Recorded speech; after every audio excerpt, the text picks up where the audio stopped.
All right, so today we're going to take a deep dive into heartbreak. You know, we've all been there, right? That awful feeling. Uh, yeah. But what if I told you that that pain isn't just something you're, imagining. It's like actually happening in your brain and body too. We're going to look at how getting dumped can actually feel like physical pain.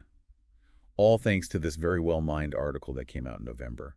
Yeah, it's so interesting because a lot of people think heartbreak is just like an emotional thing. But this article goes into the science of why it feels so awful, and it's a lot more than you might think. For sure. Like they start off with this story about a 16-year-old girl, Mm-hmm. and she's going through her first heartbreak. And she says it literally felt like someone was taking a meat grinder to her heart. Emotionally, she was crushed. She said she felt like a failure, and she just felt like she lost a piece of herself. Have you ever felt anything like that? Oh, yeah, Yeah. absolutely. And that's why it's so important to understand what's actually happening inside. The article talks about Emily Mashburn, who's a therapist specializing in relationship trauma. And she makes a good point that breakups don't just affect you emotionally, they hit you psychologically and physically. Right, and that's where things get really interesting. So Yeah. the article quotes this clinical psychologist, Dr. Sabrina Romanoff, and she says that our brains are literally hardwired for connection. So when a relationship ends, it's like this massive disruption. It triggers this primal fear response. Like, Danger. yeah, it's almost like an evolutionary leftover, like way back when. If you were isolated from your tribe, it could mean death. So our brains evolved to react really strongly when we lose a relationship. It's like it's trying to protect us, even though obviously getting dumped isn't actually life or death. Right, but this isn't just like some theory. Dr. Romanoff says heartbreak can actually change your brain activity and mess with your nervous system. It can cause what they call psychomotor agitation, which basically means you can't sit still, you're restless, you're pacing around like a caged tiger. Or the complete opposite, you completely shut down. Right, and the crazy thing is the physical symptoms are really surprising. The article mentions things like hair loss, weight going up or down like crazy, hormones all over the place, even less dopamine production. Wow. It's just wild how connected our minds and bodies are. It's almost like a mini version of grief, Mm. right? Dr. Romanoff compares breakups to like the death of a loved one, Yeah. which sounds a little extreme, but it makes sense. When you think about everything you lose, Totally. it's not just missing the person, it's losing that whole future you pictured, the things you did together, the support you relied on. Yeah, it's like your whole world changes. Yeah, and it's like breakups force you to face all the things you might have been avoiding. Like maybe you need to make a career change or deal with family problems or some personal challenges that you've been putting off, and now it's all right there. Oh, for sure. And it's interesting because the 5 stages of grief that people usually talk about, when someone dies, they actually apply to breakups too. Oh, really? Yeah. You mean like denial and anger and all that? Exactly. Denial, anger, bargaining, depression, and acceptance. It's like this roadmap for heartbreak. But grief isn't always that straightforward. Right. You can get stuck in one stage or jump back and forth between them. Yeah, totally. So one thing that really stood out to me in the article was this idea of stuckness. Oh, yeah. It's like you keep replaying all these memories, the good and the bad ones, and it's almost like you're keeping the relationship alive in your head, even though it's over. Right. It makes it so much harder to move on.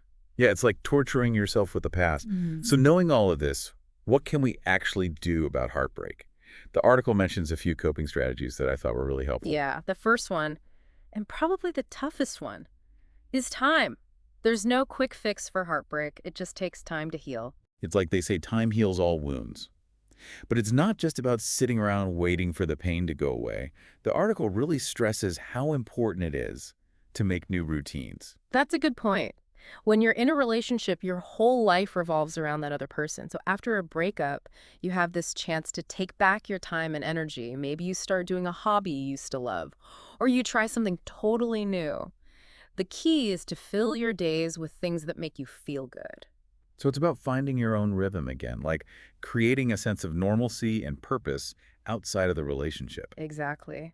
And another important thing is reconnecting with your support system. Reach out to those friends and family you might have neglected.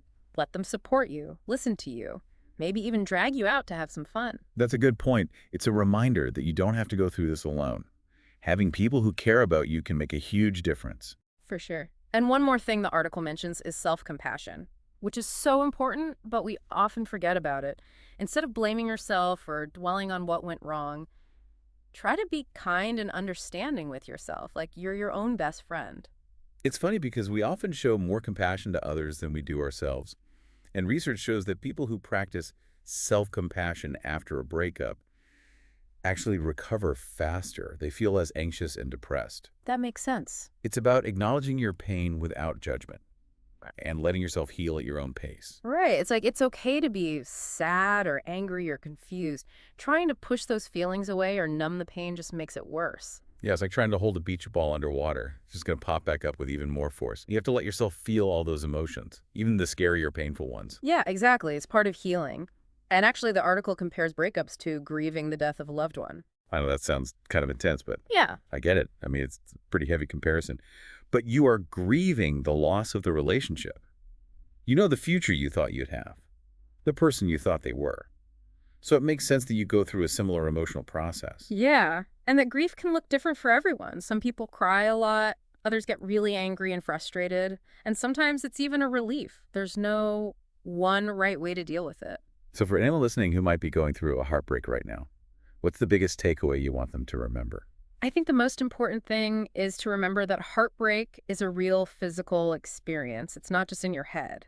It affects your brain, your body, your whole system. And understanding the science behind it can help you be more patient with yourself and more understanding as you heal. It's like giving yourself permission to feel those feelings, to let yourself grieve the loss, and to know that it's okay to not be okay for a while. Exactly. And remember, you don't have to go through this alone. Talk to your friends and family, maybe even see a therapist. And most importantly, be kind to yourself. You will get through this. You know, going through all this research for this deep dive, it really got me thinking, if heartbreak is so deeply rooted in our biology, does that mean human connection is even more important than we realize? That's a great question. I think it definitely shows how much we need love and belonging. We're wired for connection. And even though heartbreak can be incredibly painful, it also shows us how capable we are of having deep, meaningful relationships. So it's like two sides of the same coin. The potential for pain also means we have the potential for incredible joy and love. And even if it doesn't feel like it right now, there's always hope for healing and finding that connection again. Absolutely. Heartbreak doesn't have to be the end. It can actually help you grow and learn about yourself, and it can even lead to stronger, healthier relationships in the future. Well, on that note, we'll leave you with that thought to ponder. Thanks for joining us on this deep dive into the science of heartbreak. Until next time.